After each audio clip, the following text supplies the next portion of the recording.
सावन की शुरुआत हो गई है और इस वर्ष सावन का पवित्र महीना 22 जुलाई से 19 अगस्त तक चलेगा। सावन भगवान शिव का महीना माना जाता है।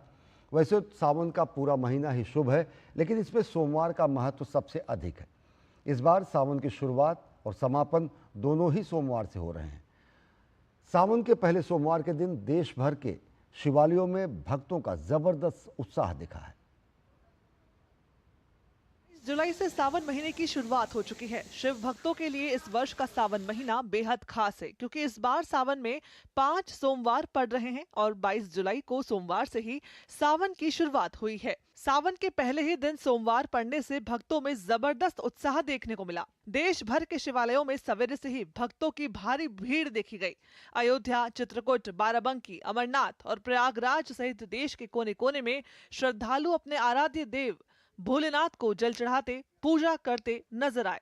अयोध्या में रामलला की प्राण प्रतिष्ठा के बाद ये पहला श्रावण मास है। यहाँ के प्रसिद्ध शिव मंदिरों में शामिल नागेश्वर नाथ और शिरेश्वर नाथ सहित भोले शंकर के मंदिरों में शिव भक्तों ने जलाभिषेक किया। इस बीच अयोध्या की सड़कों पर कांवड़ियों की बोल बम, डाक बम और हर हर महादेव की गूंज भी सुनाई दी। वहीं चित्रकूट में हजारों शिव भक्तों ने रामघाट सहित मत गजेंद्र नाथ शिव मंदिर में पूजा अर्चना की।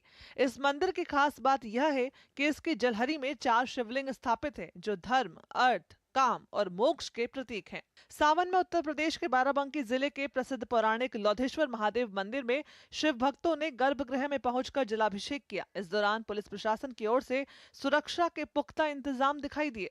इसी तरह बाबा बर्फानी के दर्शन के लिए देश विदेश से भक्त अमरनाथ धाम पहुंच रहे हैं।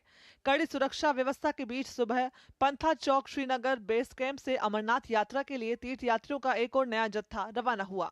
वहीं प्रयागराज के प्रसिद्ध मनकामेश्वर मंदिर में भारी संख्या में श्रद्धालु दर्शन पूजन कर बाबा भोलेनाथ को जल चढ़ाते दिखे। कहा जाता है कि गंगा, जमुना, सरस्वती के पावन संगम तट पर स्थित पुराणों में वर्णित मनकामेश्वर भोले बाबा पर जल चढ़ाने से सभी मुरादें पूरी होती हैं। सावन का महीना भगवान शिव को अत्यंत प्रिय होता है। सावन में 12 ज्योतिर्लिंगों के दर्शन और पूजा का विशेष महत्व होता है। सावन के पहले सोमवार को 12 ज्योतिर्लिंगों में भी भक्तों का सैलाब नजर आया। 12 ज्योतिर्लिंगों में शामिल सोमनाथ, मल्लिकार्जुन, महाकालेश्वर, ओंकारेश्वर, केदारनाथ और भीमाशंकर ज्योतिर्लिंग मंदिरों में श्रद्धा और उल्लास का अद्भुत संगम देखने को मिला। 12 ज्योतिर्लिंगों में शामिल अन्य ज्योतिर्लिंगों, जिनमें बाबा विश्वनाथ, त्र्यंबकेश्वर, वैद्यनाथ, नागेश्वर, रामेश्वरम और घुश्मेश्वर शामिल है। यहाँ भी सावन के दौरान भगवान शिव का विशेष श्रृंगार और पूजा अर्चना की गई। भक्तों ने 12 ज्योतिर्लिंगों में पहुंचकर विधि विधान तरीके से भगवान शिव की पूजा कर आशीर्वाद लिया। 12 ज्योतिर्लिंगों में शामिल उज्जैन में स्थित महाकालेश्वर ज्योतिर्लिंग में विशेष तौर पर महाकाल की सावन के दौरान सवारी निकाली जाती है।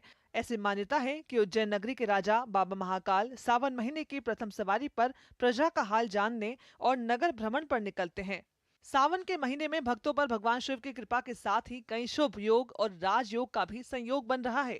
कृष्ण पक्ष में 2 सोमवार हैं, जिनमें 22 तारीख को जब सावन आरंभ हुआ प्रथम दिन, उस दिन से आज के दिन से ये आरंभ हुआ।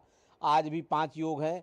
आगे पड़ने वाला जो द्वितीय सोमवार है, उस सोमवार में भी 5 योग हैं। उसमें भी प्रीति योग है, मनोयोग है, कर्ण योग है, गजकेसरी योग है। इस प्रकार से वहाँ भी योगों का संयोग बन रहा है। ये लगभग आप समझिए 70-72 वर्षों बाद इस प्रकार के 5 सोमवार श्रावण मास का आरंभ सोमवार से और पूर्णता जो है सोमवार से हो रही है। और 5 सोमवारों में कुछ न कुछ अद्भुत जिस प्रकार के योग बन रहे हैं, उसी प्रकार से शुक्ल पक्ष में जब ये सोमवार आरंभ होते हैं, उनमें भी विविध प्रकार के योग बन रहे हैं। इन सारे योगों, संयोगों और प्रयोगों को देखते हुए माना जा सकता है कि भगवान शिव की आराधना का ये मास अति उत्तम काल रहेगा। देश भर के शिव मंदिरों में बम बम भोले की धूम रही। भक्त हर हर महादेव के जयकारे लगाते नजर आए। इस वर्ष सावन सोमवार से शुरू होकर सोमवार को ही समाप्त हो रहा है। डॉक्टर हरिकेश बहादुर सिंह की रिपोर्ट, डीडी न्यूज। प्रधानमंत्री नरेंद्र मोदी ने लग्जमबर्ग के प्रधानमंत्री ल्यूक फ्रीडन से सोमवार को फोन पर बातचीत की। उन्होंने सोशल मीडिया प्लेटफॉर्म एक्स पर लिखा, प्रधानमंत्री ल्यूक फ्रीडन के साथ अच्छी बातचीत हुई। व्यापार, निवेश, वित्तीय सेवाओं और औद्योगिक विनिर्माण के क्षेत्र में भारत लग्जमबर्ग संबंधों